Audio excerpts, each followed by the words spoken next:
5, 4, 3. Welcome to God's Way, YTVY. I'm Adolphina, Shephard. This is my co-host, Thomas Knight, Templar. Good evening, everyone. Welcome to the show. Well, folks, as usual, we have a fabulous show lined up for you tonight. And the topic is Brothers in Blue and Spirituality Too. Was You're that gonna- what it was? Yes. And you're I think going it rhymed a little better. I thought it was very good. I thought yeah. it was Brothers in Blue and Spiritual. Oh, well, never mind. Okay. Anyway, what we're going to be talking about is how through tragedy and adversity, these two wonderful beings here, our guests that we have on, have really become high-level authors, channels, connected to God, and so forth. And so, without further ado, I'm going to introduce them, and this is Rich Braconi. So, Rich, tell us a little bit about yourself, who maybe hasn't seen you before. Thank you. Thank you for having me here today, both of you. You're It's a welcome. real pleasure. A little bit about me. So, talking about the law enforcement. So, Yeah. 27 years. I was a criminal investigations detective, but also an undercover narcotic detective. I was on the SWAT team. Oh, my. Had my own martial arts business. Oh. Okay. And so, doing this line of work that I'm doing now, it's much different than how I used to be. Everything was figuring out in your head, and you're coming up with, logic on how to make things work. And there was a time in my life where, when I was an undercover cop, where my life just wasn't going well. And so I started searching, does God exist? And in that search, I discovered that I am a spirit. And I learned that there's a communication of our spirit, and I learned how to tap into that communication, and I grew a part of me that I never thought existed. So basically, you tapped into it from within yourself. Is that what you're saying? I learned that I started looking at my life. I was at a low point in my life. I was in debt. I was divorced. I was by myself. And so I started searching that, does God really exist? What got me to this point? Why I was at a low point in my life? And so I started looking at my life in a truthful way, and I realized I would think about things, but sometimes I knew things too. I felt things here. And I said, what if that's my spirit and nobody just taught me how to tap into it? What if that's a communication? So I learned how to tap into that communication. I learned how to quiet my brain. A shift happened in my life. Yeah. And then I started walking around in this state where I started having more moments where I just knew information. And that even helped me out in my job the last 2 years. I can see when people were going to have guns on them. If I was doing undercover work, I could see where people were hiding drugs. Oh, that's cool. Yeah, it Because really you were worked getting a out. pay raise? Yeah. That never happened, but Oh, well. He could see it, though. He could see it and say, bye-bye. Anyway, All right, well, let's go to our next guest, Joe Lani, another fellow officer. I was And- going to introduce him. Well, okay, go ahead. You said it already. Okay, go ahead, Joe. Tell us a little bit about yourself. I'm a retired NYPD sergeant, and did 20 years with the police. And during the World Trade Center, I was assigned to the Fresh Kills landfill, where we searched the entire World Trade Center piece by piece. And while I was assigned up there, I suffered a near fatal heart attack, and then a subsequent near-death experience, and survived, even though they told my wife and myself that I was the most critically ill patient in the hospital that night, and I knew I wasn't gonna die. And That's what you just saying to me. yeah, and the nurse had come in the following morning, and I said to her, Julie, and she said, no. I said, well, I'm getting Julie happy birthday. And she said, my mother's name is Julie, and it's my birthday. Oh. So it was really the first time that things started clicking. I had seen my Uncle Charlie that morning early, sitting on the edge of my bed, and he had passed away in 1987. Whoa. So what happened was with me basically is that I was on the fence and then survived. So now I sit on the fence and I can dip into the other side or stay here. Yeah, you know what? I've met, I don't know, maybe 8 to 10 people over the past 30, 40 years where they same thing. Yeah. And when you've crossed over like that and you come back, that's where you sit. And some of the most psychically gifted people I've ever met. Yeah. Because it's kind of like you bring that veil has parted for you now, right? Right. Yeah. And that was interesting how, from the minute you opened your eyes, you're talking to this nurse about her mother wishing her happy Right. birthday. That must have freaked Unbelievable, her out. right? Yeah, her and me. Wow. Yeah. So basically now, what's different about me from other mediums is that I'm a physical medium. So I get a lot of raps, a lot of noises, touching, the whole bit, the whole spectrum. So which is kind of rare, but I have it documented on in video and pictures and things of that nature. I have that too. I never thought that was anything different than anybody else. Oh yeah, well, most mediums are mental mediums. So they'll communicate with the other side through Telepathy. symbols, Yeah, right, through telepathy, but not on all occasions, but on some occasions there'll be a lot of physical phenomenon. Well, when I think my husband's around, he crossed over, I told you, a year ago Sunday. I'll say, Steve, if you're here, come put your hand on my shoulder, and he'll put his hand on my shoulder. Sometimes I'll feel him sit on the bed, and I often hear things in the house as though it's in another dimension. At first I thought, okay, is this somewhere outside? But no, it actually seems like there's dimensions within dimensions within dimensions within Portholes my all property. all over the place. There's Yeah. portholes. But I mean, do you hear noises and touch and We get things like touched on that? this stage on a regular basis. Yeah. And that goes without a doubt, don't we? Yeah. How many but, times we had the Blessed Mother and everybody else back in the entourage? But you know what? I didn't realize that everybody that wasn't a medium or a clairvoyant didn't have that. That's how I clue in a lot. No, it's true. I kind of look at it as a communication instead of labels. You're a medium, you're a psychic, Right. you're a medical intuitive. It's just a communication. Right, And you're what you're right. learning to do is that you're learning to shut down your brain and you're learning to shift your spirit to the forefront of your life. When your spirit embraces with another spiritual essence, there's there's an embrace, there's like a handshake. It's a recognition. They influence you. Well, they recognize each other. Yeah. You think this is your first time around the block? It is not. Correct. It There was is many not. times when I do galleries, I do mediumship galleries all over New Jersey, and not only do they communicate with me through visions, as long as my brain is quiet, but they'll actually influence my words so that I sound like them, or Oh. my mannerisms where I walk like them. Oh. There was one particular, I'll tell you a quick story, if you don't mind. I'll tell No, you a real quick go. story. So I was communicating with a lady's husband, and he shared his name, he shared how he passed away, he shared, what the house looked like, all kinds of different details, and she's sitting there in tears. And then all of a sudden, I started doing the twist in front of 60 people. And I'm twisting in front of 60 people, and I got a smile on my face, and I said, your father is inspiring, he's influenced me to twist, and I'm over here twisting and I'm Like moving. doing the twist. Like doing the twist. And I said, there's a meaning behind it. Is it something that he enjoyed? And she stopped crying because she was crying before, and she started laughing. She says, my father was good friends with Chubby Checker. Oh, how about that? And on his deathbed, Chubby Checker was inside the room doing the twist for him right before he passed away. Oh, that? how cool is that? But it's what you were talking about. They actually influence you, Right. and your body is responding to it. You could feel his presence next to me, the father, influencing me to do it. Yeah. All right, well, I want you That's to channel interesting. John Wayne and get up and walk. I would love to see. Listen, he had Chubby Checker. That's as close as you're going to get. No, If you Chubby know, Checker would have sat on the guy, he would have died faster. no, you know what I Why? mean? How he had such a distinctive swagger. Yeah, he did. He walked that thing like, hell, I'm not going to hit you, Right. But the best thing with him was the Quiet Man. Remember the Quiet Man? That was one of my favorite That I movies. loved Best movie. him. Best Yeah. movie. That huge fight that was so silly, but it was great. Yeah. And Maureen O'Hara running around. She must have ran 30 miles like Lassie, following all Oh, around. yeah. Remember It's a that? Great story. She wanted her dowry.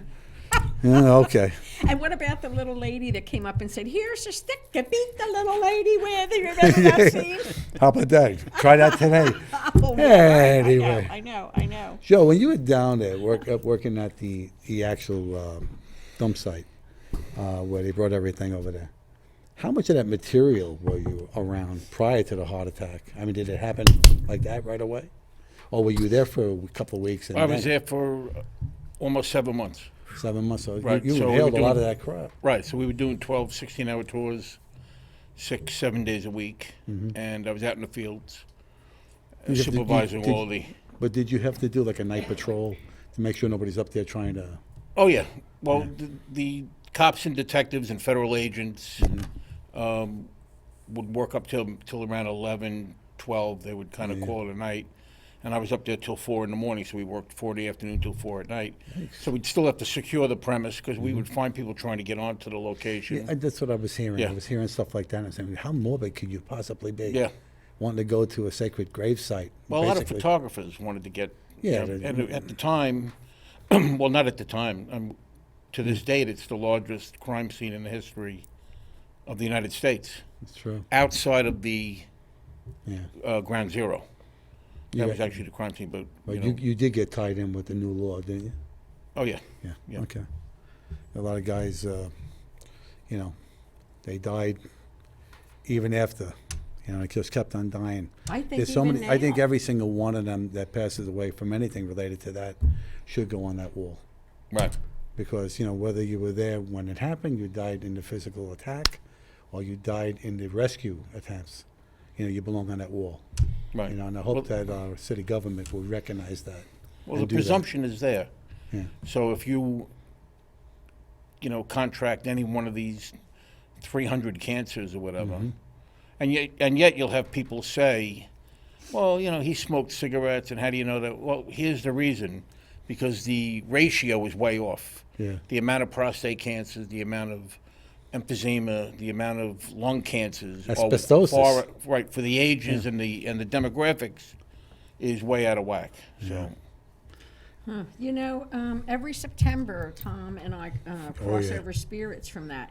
A couple, I don't know how long ago, 4 or 5 years now, I guess. I think we not only crossed over the spirits that were there, but we crossed over all of New York City. Oh, I'm Because they telling would you. come on past Yeah. us like this. It was crazy. A spirit came to me and I said, what do you want? I need help. I'm stuck here from 9/11. So I said to Tom, I think it was close to the show, a couple of days away. So I said, why don't we do a clearing on the show? And we did, but we didn't expect that it would. There were other spirits that took advantage of that, and it was like It was crazy. Probably She says we're only going to pass 90. Millions. We're only going to pass 97, maybe 97,000. Oh, more than that, because we held that energy for 3 days, and it was interesting it was because wild. it showed on the TV camera where Tom and I were holding hands, channeling the energy. it is a spirit was right Yeah, there. the bright light. You could see it? Yeah. That's Yeah, amazing. on the camera. That's amazing. We didn't see it behind us, but we saw it on the camera. And so the spirit wanted to help. And it was interesting because he saw it as like a 4-lane highway with motorcycles going. You ever see All the, you ever different see the colors. LA freeway? Yeah. You ever see the lights when they do it at nighttime? You always see these red streaks. They were just going, and they're going right through us here. She saw it as they were going into like the Roman Colosseum with all the doors, all the openings, the archways, that they were going into different levels. And that's true, they do go to different levels. Yeah. It would be like going into this if this was a representation. They were going in, who goes to this vibration, goes to that vibration. Until Exactly. they get to where they got to go. So you know what? Next month, I'm going to do that other thing. But I was going to say we have to do that, regardless. Maybe on 9/11 again. I'll do it. Yeah. But anyway, you know what I wanted to ask you about? Tell everybody about the story about your sister, because that's phenomena. Oh, yeah. My sister, she's about a year younger than me. Mm-hmm. So she, about 3-4 months ago, she was diagnosed with stage 4 brain, lung, and bone cancer. Wow. And we welcomed her into our home, Michelle and I, to take care of her. And to provide her with a life that's full of love during her remaining time. It's the only thing you take with you. She chose not to do the chemo or the radiation. And so a particular day came where it was me, my brother, and her son were inside of her room. And she was going through a turn for the worse. Okay. And so we were staying with her for like 2 or 3 days in a row now. And on one particular morning of her staying with her, as we were sitting around, we were just conversing ourselves, just talking amongst ourselves. Was she coherent? She was totally out of it. Okay. She was under medication Yeah, to yeah. reduce all the pain inside of her body, and so she was in a place where she wasn't responding to us at all. No. And so on that particular morning, I was sitting there, and I could actually feel her spirit leave her body and stand next to me. And you know, doing doing this, and we have labels of mediums and psychics and whatnot, but again, it's just a communication from your spirit to another spirit. And when I felt her body next to me and she touched me on the shoulder, and you could feel the warmth of what would be her hand on my shoulder. And in that moment, you kind of lose your identity. You don't see yourself as human anymore when you're being touched to that degree by this loving presence. Because it touches your spirit. It's amazing. It was amazing, the connection and the unity that formed. Like I said, you become undefined. That's the best way I could say. I never felt that way before. Even though I've talked to over 10,000 spirits in the past 10 years, doing readings and whatnot, I've never felt that moment before. It was Don't extraordinary. forget, it's personal tragedy. It's your blood. Yes. And don't forget, she loved her younger brother. Yes. And she wanted to let you know that she's free, she's not in pain anymore, and she's leaving, and she knows you can see her. Yes. And that's a poignant moment. It is. Yes. You know what I mean? My father, he waited for me to get down to Florida, and I had my arms around him, all right, and he passed, and I felt it go through me, all right, at the same time. And then the nurse that was there comes over and says, she writes it up that he died 7/23. He actually died 7/19 because I checked his carotid, and I'm trained in that. And I checked his carotid, and he was gone, So then they went to take him out of his house, and paramedics came in. They just threw a sheet right over him, like it was a piece of taking trash out. Oh, I'm And I sorry. yelled at this guy, I said, "Take that thing off of him right now. This is his house. While he's in here, this is his house. You respect him." He had the thing down. Everybody said goodbye to him in the foyer. Then they took him out, and when they put him into the ambulance, then they covered him. But until that point. But that was like one of the first times. Well, it actually wasn't the first time. Another one, I had a priest run through me. And then over here at St. Andrews, I had the notary that was dead since the 1600s run through me. So I was there with a friend of mine who's a ghost investigator. And it was just it's a weird feeling. But the one that was the worst is when the priest went through. Right. Because that was like a cold breeze when I went through there. Just like you see on the Harry Potter and movies where they go let me through. tell you, I said, I was with somebody, we were doing some work, and I said to him, "Let's go, we're out of here." We got out of there, and that was the end of that. But he wasn't done. We got to hear the rest of the No, story. tell us the rest of the story. No, he's got more. Yeah. So what happened next is as I felt her, my brother and her son were still looking at my sister in bed, watching her breathe. And so my sister said out, to me, she communicated to me, she goes, "Tell them to look at my body." She said, "In 8 seconds, my body's going to stop breathing." And so, me listening to this, I then shared it with my brother and her son, and we all turned towards her body. And even me being a little hesitant, Yeah. just looked at the body, and 8 seconds later, she took her last breath, just like she said. And we're all sitting there like totally shocked. And I then shared messages that she had for her son about his future and about a direction for him, and also what he's going to be facing in the future, so that it would be easier for him to cope Well, with he'd it. be prepared.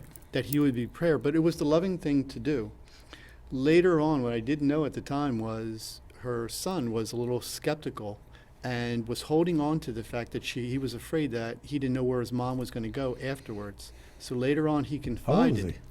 He was 20. He's Oh, he's in his 20s. 27. The man. Yeah, he's Okay. a man, but he was still skeptical. Just like Okay. you can be a grown man and be skeptical. So Yeah. he's never been to one of my events. Oh, And so he's being skeptical. So he made it known to one of us. He said, in that moment I was skeptical, and I had no idea where my mom was going to go, and I was concerned. I was losing sleep, knowing that she was going to be all right.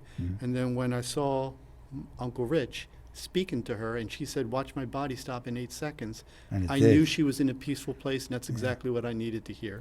Yeah. And so it all worked out in the most amazing way. Yeah. see, that's the first time I've ever heard of a spirit crossing, and right then and there, communicating, giving and messages communicating. from the Messages. other side, Yeah. giving amazing. messages. Yeah, amazing. that's the first time I've heard that. Yeah, I do know that they usually are Yeah. at their own funerals and so forth. Well, they come to visit. Yeah, I was at a funeral, the same thing happened. I knew he was there. Just by some of the things that were going on in the place. But I've done prayers of passing. All right, people ask me, "Tom, because my mother's lingering on, she's suffering, she's not communicating, blah, blah, blah." I said to her, "All right, we'll do the prayer." I wrote the prayer up for them. and they were around the woman, and they all held hands, including the nurses and the doctors, and they repeated this prayer that I wrote.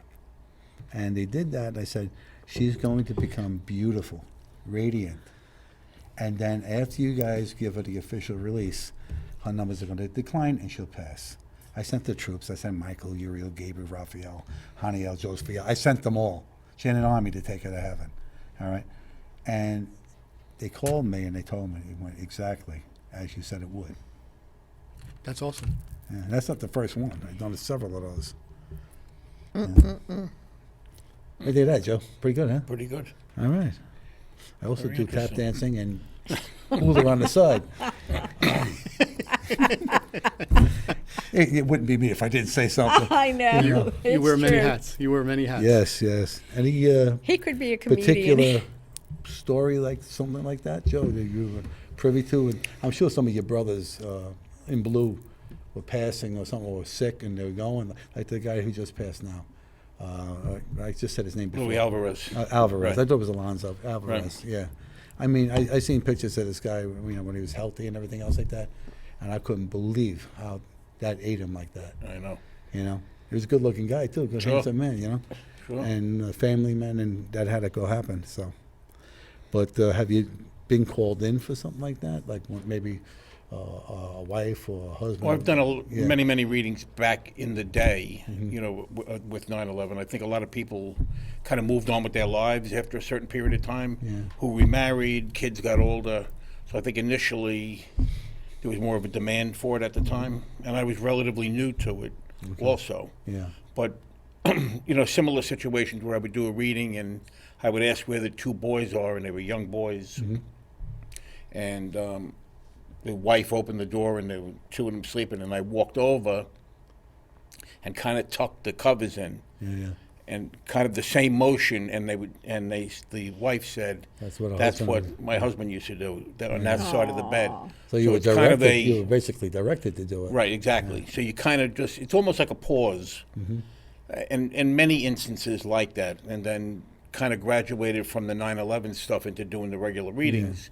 But a personal experience was the when I had the open heart surgery 4 years ago, and it was aortic valve that I needed done. And it's funny because when I went for my cardiologist, I said to him after the echo, they do the echo, Yeah, I yeah. said, "What's going on with my aortic valve?" And he says, "Why would you even ask me that?" I said, "I don't know.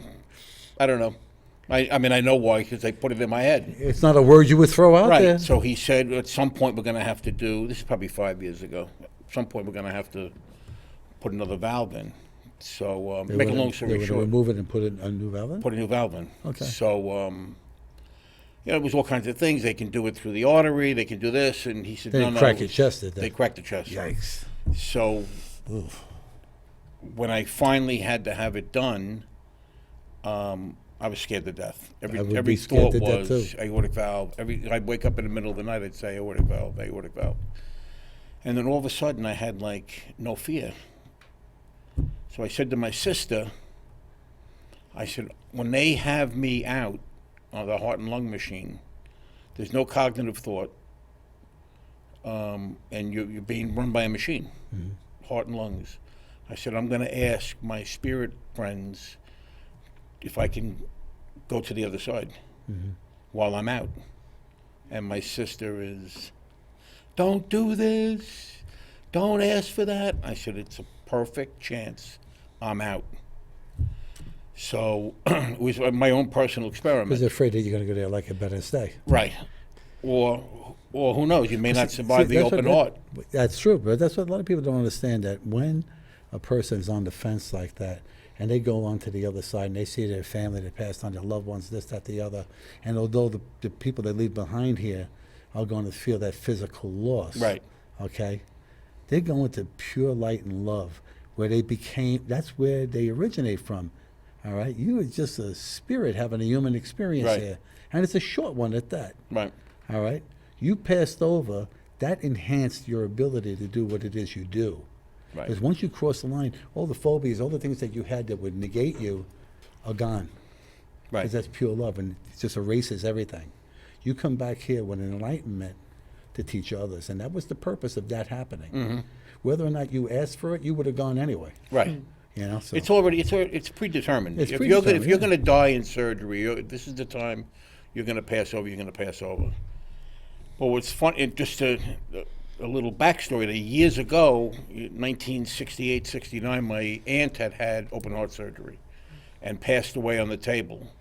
And I remember my grandmother saying, "Jenny's dead. Jenny's dead."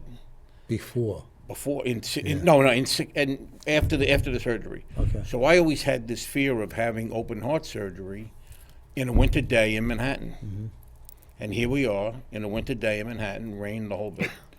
So make a long story short, I went up to Mount Sinai, Good hospital. You Good couldn't- hospital. Couldn't have been in a better place. and the nurse comes in and says, "We can't find your pre-medical, like the week before they do your pre-medical Yeah, check. yeah. Can't find." So I said, "It's all digital. What do you mean you can't find it?" I'm literally on the stretcher. Oh, we got it. It was under Josephine Lani, which is my Your grandmother. grandmother's name. That's what they just told So me. my Weird. sister says. Wow. How weird. So my sister says. If you're going to touch somebody, touch her. Yeah, go ahead. My sister says that's Nana. Yeah. So I said, well, She's there. that's She's- weird. Well, you know that she was there because she knows. Well, no, what happened was here. So now, during the surgery, I did not go there. They came to me. Okay. Because during the surgery, and I didn't realize this obviously till I woke up, my grandmother was next to me. I could tell you the sweater that she was wearing. I could smell her makeup. Remember the makeup with the, and Maybelline that kind of sticks to your face like, yeah, like Bondo. yeah. Yeah. And Okay. they actually came to the like Bondo. They actually came to the surgery. So and I didn't realize that. And then what was even more interesting is my Uncle Charlie, who I had seen when I had the heart attack. Yeah.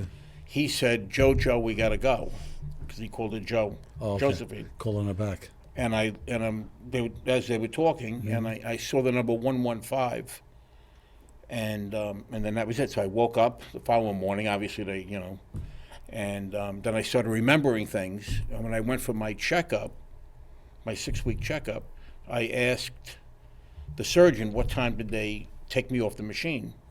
And he said, "Well, you had air in your heart. We had to leave you on the machine an additional hour. Couldn't get all the air out of your heart." But he went to his laptop and he said, "We took you off. We restarted your heart at 115, and that was the 115." So he was telling her, "Joe, we got to go," because they could no longer communicate once they started. Once they were The running, heart again. yeah. Once they were running, took me off the But machine. For all sense and purposes, you were being run by a machine. Exactly. You were essentially not dead, but in limbo. And, Right. And that's think why. you're dead. Well, close enough, but your brain was functioning. No, the brain. Actually, there's no cognitive thought. No. No. And I had researced all of this. You mean I There's could no forget all dream. of this? It could be a blank. Boy, that's There's good. a blank. So You're all over actually again, new in. sheet. You're actually suspended. Yeah. How about that, Reg? That's awesome. Your turn. Can you top that? No open heart surgery, no. No. Nothing for me yet. Yeah, and you don't want it, right? No. I just went to the cardiologist the other day. He says, I passed the walking thing, and I did everything else, and everything's good. He says, your triglycerides are high, your bad cholesterol is higher than you think. So he says to me, he says, what's my number? So he says, well, you're supposed to be 40. So I said, all right, what's my number? He goes, 38. What? And mine's is low, 38. I says 2 points. Right. He goes, but it means a lot when it's in triglycerides and all that stuff. Right. So I said, all right. So he gave me all these different things to do. Fish oil. You ever had to take fish oil? That's a fun thing to do. You think you'll be burping up codfish. Don't take them all at once. Oh, he tells you got to take 4 a day. I took 2 at night. I was Tums and Pepsi to get the. One at a time with food. Oh, let me tell you, that was brutal last night. I'll tell you. So wait, let's talk about the books. Okay. Here's Rich's book, Being More of God. And you wrote this one about a year or so ago, right? Yeah, I think it's probably been close to a year now, yes. Yes. Yeah, and you get good response from this, I'm sure. I've gotten great reviews so far. It's on Amazon. We've sold about 500 books, all through word of mouth. You know, we haven't marketed it Yeah. at all. I'm very, very proud of it. It's a story about me. It's all based on the truth. It's some great. There's some great moments in there, and I read it, and you know what? The thing that I like about it, it's anybody can understand it. You know what I mean? Oh, thank you for very saying that. yeah. It's Yeah. it's nice. It's simple. It's and it's written, plain. it's written Yeah. simply. thank you very much for saying Yeah, that. because not sometimes when you forget yourself and you say, and sometimes I'll talk and people say, I heard you speak, but I don't understand a word you said. How many so- times did I call you on that? I know. Explain to them what that means. I know. Well, you forget. Well, you do, because you just ramble on. Yeah. Now let's talk about Joe's book. Joe has a book called Running with the Bulls. It's very interesting. It documents several high-profile cases that he was on, and then it moves on into your spirituality. So Right. it's basically the story we were just talking about now. Right. And a lot of people who say, the police officer, I can tell you one thing, and it's very good. Police officers are trained to notice everything, to detail everything, and to keep the facts in order. If they're telling you that they do what they do, you better believe it, because it's police officer mentality. You don't need that book to write down everything. You have it right in here. That's so And true. so do you. So tell them about the book, Joe. Basically, it's a police book. Started out from when I was a kid, When did you get on the force, by the way?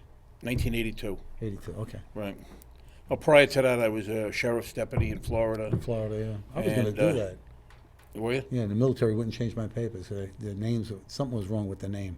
And they wouldn't, only the military to screw me out of the job. All right, imagine that. I And might have it's- been working with you. Might have been. Okay. I was the older mentor. Well, you would be in deep. Okay, go ahead.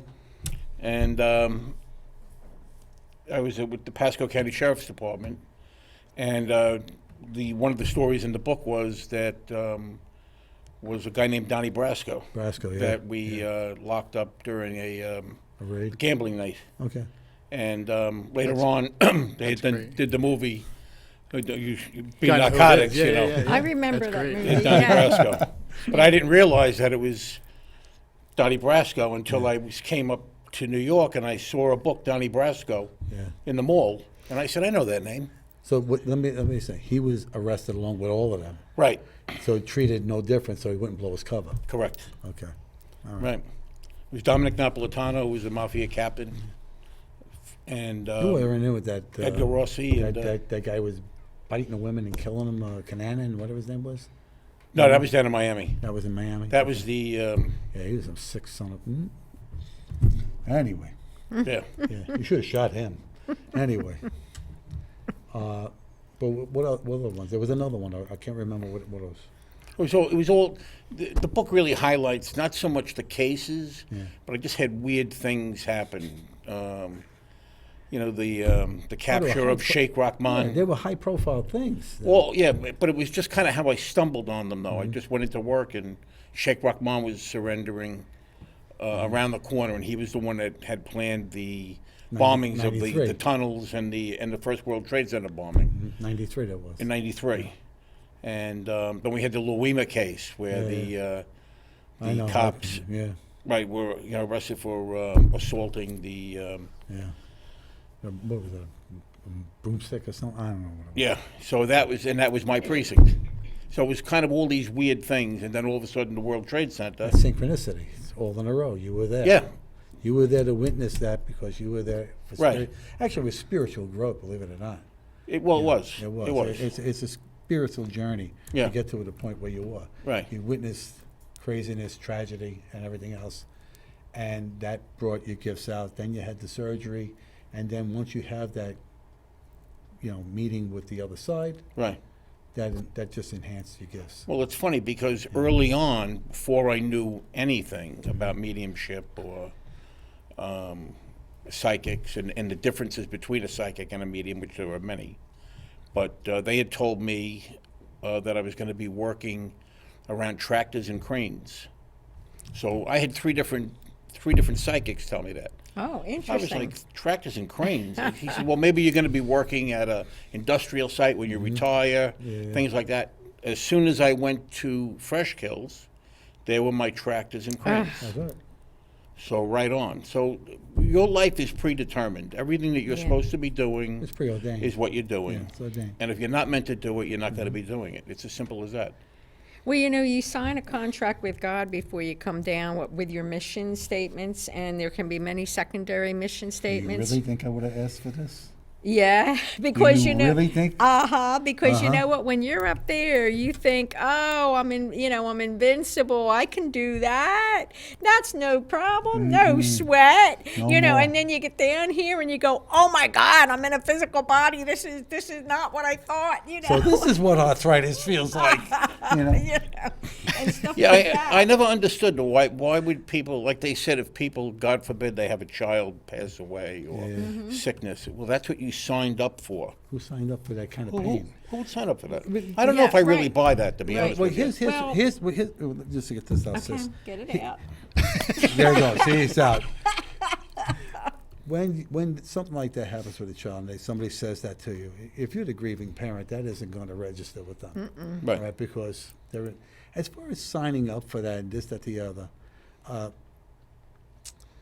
you can change your reality. You know, you don't have to die at what you chose back then.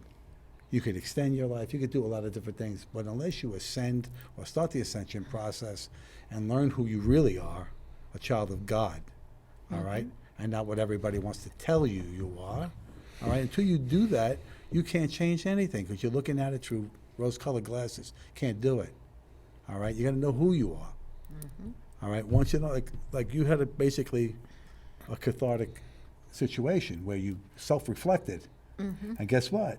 God answered. And what did he answer you? In your heart where he lives. So did the angels. That's where he came from. That's why you had that outpouring of that love. That's why you connected with your sister. That's why you connect with others. That's the reason. How much time we got, Chris? 21 minutes. All right, let's get a couple of questions because we got a mic set up over here. I almost forgot If about anybody that. wants a question. All Anybody right. have a question? We need a out there? volunteer. Mary? Okay. Boy, see how I get volunteers? I just call them out. I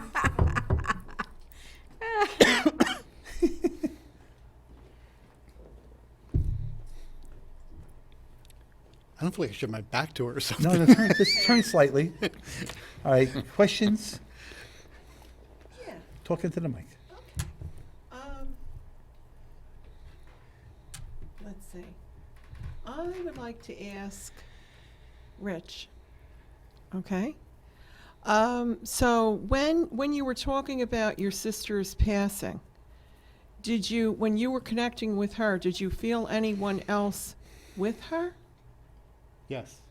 Who? There was people that have passed in our family. Uh-huh. There was also people that were connected.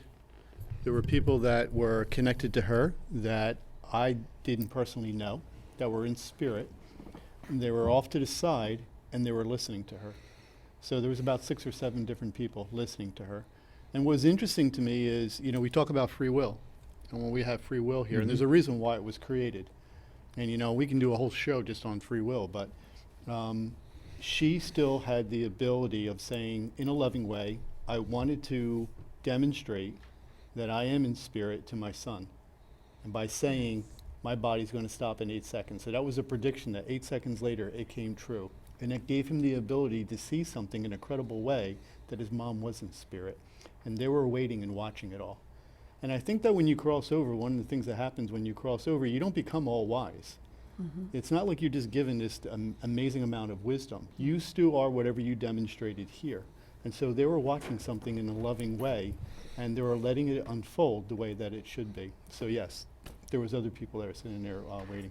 It's absolutely beautiful, and I have never heard of that either. Oh, thank you for saying Adolphina that. had, yeah, really beautiful. Thank you, thank you. Thank you, thank You're you for welcome. answering that. You're welcome. Thank you, Mary. And our next volunteer, Christine. Stand up. Smarty. She would be somebody to throw something at you. Yeah. Yeah, she right across the would, room. too. Yeah. Chris, just release the handle in the middle there and drop it down. I think that drops it down. Rich, somebody could, Just take it oh, out. just hold the yeah. mic. Just hold it. No, I had something to say about when you were talking about volunteering, like to lose a child or to have some tragedy in your life. And my understanding is that we do volunteer for things like that because it furthers our spirit, our growth. soul to get closer to God when it's our time again. And that's why we actually do volunteer for these kinds of tragedies. Well, basically, what it is your reaction to the events that happen. The reaction, either it's going to make you grow spiritually, or it's going to make you Right, decline. yes. And if decline rather, and if you decline in spirit and stuff like that, then you're going to be one of these is going to be down all the time, and life is going to be nothing for you. But it's the way you react to the situation that has occurred. Oh yeah, whatever happens That's to your you, growth. it's your reaction and how you handle it that determines who you are. Well, people say to me all the time, because then why does God make, just say for lack of a better word, Down syndrome children? It's not for them to be. They're blessed. Yeah. They don't got no problem. They're They're blessed. love, yeah. You, it's your reaction to them. That's right. And if your reaction is poor, you're going to come up with names and this, that, the other. You know what? Yeah. That's going to be your issue when you get to the other side. Well, whatever we do here, we have to deal with God about it later. Good, bad, or indifferent. That's true. it. Well, the thing is that, like, when children cross over, for those who don't know about this, a lot of times what happens is they are the most advanced souls, and they want to come in because they don't really like living here or being on Earth anymore because it's, it hasn't been so pleasant. You So think it was nice they for come us? in and they come in and they go, okay, did my job, going home and teaching compassion to perhaps the parents or or whomever they were teaching lessons to. What Richie's sister did was to teach her son not to be skeptical. Yeah. That was the lesson in Yeah. this whole death and the passing, was to teach him not to be skeptical that there is more. There's a lesson in everything we do. Yes, there is. There is. Was your sister psychic, by the way, or a medium? Thank you, Christine. You're welcome. Nothing she demonstrated. Nothing she demonstrated. All right, Lisa, come on up. You have to take the mic out of there, too. Yeah. Don't we have an eat Paul? So- Talk? There he is. I have a question for you guys. Thank you for serving in the NYPD and everything that you guys did. And I was curious to know if you have any insight on the recent suicides of the NYPD, There's been a personnel. rash of them. Yeah, between the detectives and everybody. Do you, I don't know, like, I'm wondering, like, is something bigger happening? Is it really a suicide, or is there something else going on? What's your, and do they come to you since you do these, like, this light work and you have that background? I can share my insight, but please go Go. first. No, please go first. I just from my experience, we've always had suicides, unfortunately, with the city police, whether it was 4 or 5 a year, 6 a year. So now I think we're at 9 this year. I think it's all mainly personal problems. I think it's divorce. I think the chief that ended his own life, was unmarried, no kids, no family, and he was being forced to retire at 63. And that was his life. So that might have been his life, and he decided to Check out. to end it. So I think a lot of it is all personal problems. I think when you have a group of people, 30 or 40,000 people in the NYPD, it's still a lot of people to have, even though 9 is high, you have the accessibility to the firearm. As far as them, the job now is saying about, how come for help, we can offer you counseling. But guys know that your job is done now. You're Yeah. ruined. Yeah. You come, if it's confidential, I don't think anything's confidential anymore. Right. So I think it's very hard for these guys and girls to ask for help. So I think it's mainly just personal problems. I don't think it's anything in the job itself. I would like to add just what I've learned from doing the events that I do, the mediumship galleries and the other spiritual events. I can't tell you how many times I've communicated with someone who's crossed over as a result of suicide. And really quick, they redefined what suicide was to me. So I think of suicide, in the beginning as something quick. I shoot myself, I hang myself. Their idea of suicide was, if you self-destruct your life and you know that it's going to kill you, even if it takes you 10 years to do it, it's still a suicide. So if I drink heavily and it takes me 10 years to kill myself, that's still a suicide to them, as long as you know you're self-destructing your life on purpose. In being open to the truth, what they've shared with me is it all has to do with a lack of love in their life. And people don't talk about love enough and give it the credit that it deserves. To me, it's a divine communication. It's a power. It influences us in our choices. It also gives us hope in life. And so when you have a lack of love, look at it as an energy that can influence you, that can result in where your brain now feels desperate or a lack of hope if there's a lack of love inside of your life. So I watch people who committed suicide, and what they've shared with me is a lot of times they come from unloving parents, unloving relationships, unloving upbringing. That energy that they were feeling for so many years, if they got raised in an unloving household, they learned how to be unloving to themselves. They learned how to self-destruct their life. And that's exactly that I've seen. All right, we got Interesting. we Thank got you. time Thanks for so one much. more. A large guy. I just thought of this question for both the gentlemen.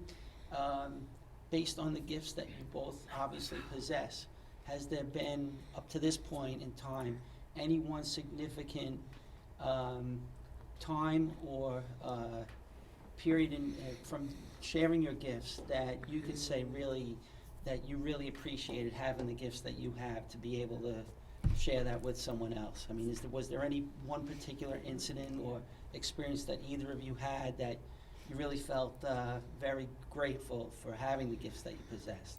I'll let you go first. Pass it to me. I find that Thank you. I find that whenever I do a reading or a session, it's not really a reading, and I bring in people that have passed, their family and their friends, one individual, when I can give them information that is undeniably them, it's a continual thing for me. It's So it's fulfilling. continual. It's very fulfilling. Yeah. So as a matter of fact, I've cut down the amount of readings I do now, because I only read people that really are interested in it and genuinely believe in what I do. Because the big thing is, I believe in mediumship. I just don't know if you can do it. Well, I'm not here to prove anything to you, That's it. to you. But that's really where I get it. When I get a good reading, and everybody, it's a triangle. It's the spirit, the sitter, and the reader. So that's how I am. Rich. I have a lot of stories that I could share, but to sum them all up, I think it has to do with, to me, proving that love exists. I think that everything that we do has to do with a communication that helps enlighten people that maybe there's more to life than what they were taught. And so there's a lot of stories evolving around that. I have a lot of emails where people just thanked me and said, I can't tell you the healing that took place tonight. It's more than 10 years of therapy. I can't tell you, and I think it has to do with just speaking the truth to people and it resonating the truth with inside of them. I think that's a big step in it. When somebody speaks to you with words that resonate the truth inside of you, it changes you. And I see that all the time. Thank Yeah, thanks. Okay. Yeah. How much time, Chris? 9 minutes. 7 minutes. You were talking about the suicide, even if they drank heavy, et Yeah. cetera. Now, my understanding is, because I know someone who actually did that, is that when people have an addiction problem, sometimes that lack of love comes from former lives. Like this particular person, they actually had their father abandon them when they were young in another lifetime. It wasn't even this lifetime. They grew up in a real loving family, had loving wife and children and all that stuff. And then to realize, but you know what? And but it was never really resolved, I suppose. You know, and I don't know what it would take, you know, to resolve something like that. I'd have to give that some thought unless you guys have some info on that. What it would take to resolve a past life issue would be a regression.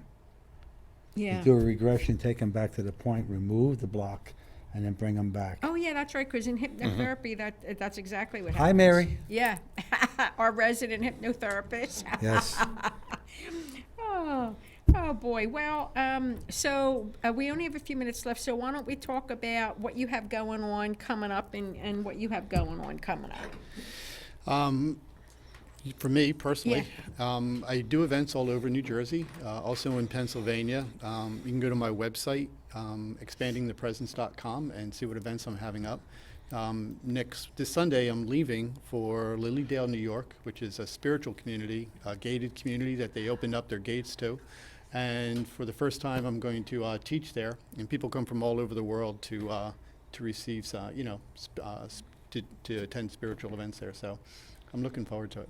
I always wanted to go there. I have that on my bucket list right now. Oh, outstanding. Yeah. You would love it. You would I'm absolutely sure. love it. It's just a great group of people that are all interested in growing themselves and being open to the truth. It's just Wonderful. great. Yeah. Wonderful. Joe? I'm working on a second book, just called The Medium, Okay. and it's all paranormal experiences and hopefully some type of screenplay from the from the beginning to all the way through this, because of the 9/11 connection to just the way things happen. Some people think it may be an interesting. You know, it's movie. a shame that so many people have forgotten what happened. Yeah. I mean, Pearl Harbor resonates more than 9/11 these days. And that was 70-something years, what was it? You know?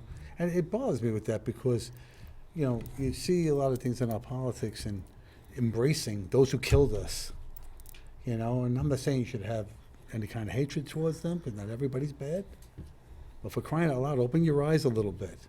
Well, that was a true Yeah. attack on our own soil within That our was own a track on the house. American sovereignty. Yeah, yeah. Okay? And people shouldn't forget that. They Yeah. should not forget that. And that should be taught in every history class across America. All right? That needs to be taught. Pearl Harbor was drilled in our heads all through school, all through history. And if we fail to record history and teach it to our young, then we're responsible for what we're growing here. And you see it every day. Anyway, we got how many times? We got 4 minutes left. Say something. Well, I wanted to. Go ahead. Well, I do know I that. didn't even see your lips move at all. I had my hand up a shirt. You didn't even see that. Okay. What are you, ventriloquist now? No, you got to be. You're good. We're going to have our iridologist come back on in October, and this time we're going to be talking about the timeline. We've covered the physical, the spiritual, and we covered the emotional and mental, and now we're going to be covering the timeline of birth. And to be honest with you, I don't know about it all because she's going to teach us. Well, yeah. Yeah, she's going to teach us, so I'm looking forward to that. And some exciting things coming up in the future, so She's in stay with Australia right us. now. Yeah, she's in Australia right now teaching, She's the vice president, soon to be president. We Yeah. got 3 with this. Yeah, so, and next month, we're not 100% sure what we're doing, but we'll get there. Little dance, a little this, Yeah, a a little little that. there, a little that, a little this. But anyway, so stay tuned, exciting things coming up. And we want to thank our sponsors and these Well, fellas then, for being yes, here. first of all, I want to thank them. Richie Braconi, Joe Lani for being here tonight. Brothers in Blue, okay. And I Our want to spiritual thank... too. And spirituality, And too. spirituality too. All right, jeez. They hold me to every word, you know that? I know, Just I like know. cops, right? Yeah. Anyway, I'd like to thank our audience for being here tonight, our studio audience, and our audience at home that watch us diligently. Okay, and our sponsors, Antonio's Pork Store in Tauntonville and Aardvark Pest Control in Great Kills. We have 2 minutes. Sometimes it could be 5. All right, that's okay, but you know what? We want to ask our guest, do you have any final thoughts you'd like to share? Final thoughts. You've been doing pretty good all to now. Yeah, oh, yeah, yeah. But you only give you like 30 seconds. Don't get a brain clog. Yeah, you only have like 30 seconds a minute to tell you whatever it is you're going to say. The final thought is that when I started doing all this, all I did was open myself up to the truth, and I think that that's a great way of making our life meaningful. He just told me, Is he being just told me open, something for you. being open to the truth. He just told me something. The truth to set you free. 100%. There you go. All right, Joe? Talking about 9/11 before, 9/11 is coming up in the next 3 weeks. Yes. The 18th anniversary, I believe. Yeah, I can't believe that already. 18, so never forget. No. Let them, That's right. That's right. let everybody be reminded. That's right. And everybody on that date should say a prayer and for these people, for these beings who crossed, and for those who assisted with, with helping those folks in that whole tragedy. That's right. That would be very helpful. That would be very helpful. All right, and we will be passing souls that day when Yeah. we do the next show. Yeah. All right, and that's about it. I do want to say one thing. You better were make it quick. You were saying the truth will set you free, right? Often lately I've been hearing, glory, glory, hallelujah, the truth is marching on. And I hear this often, like they're playing this Well, they in my just told head. him the truth will Yeah, set you I know. free. And this is like for past week or two, I'll wake up to this. Isn't that wild? So, Okay, we gotta wind all up. right, we got to say goodbye, night, everybody. Good night. Everybody wave. Yep, good night. You can wave, Joe. Come on. Wait, where's this? Really? Nobody would understand there's 100 people here. Okay, thank you. I'm a greedy guest. Where's the music? Here we go. Okay.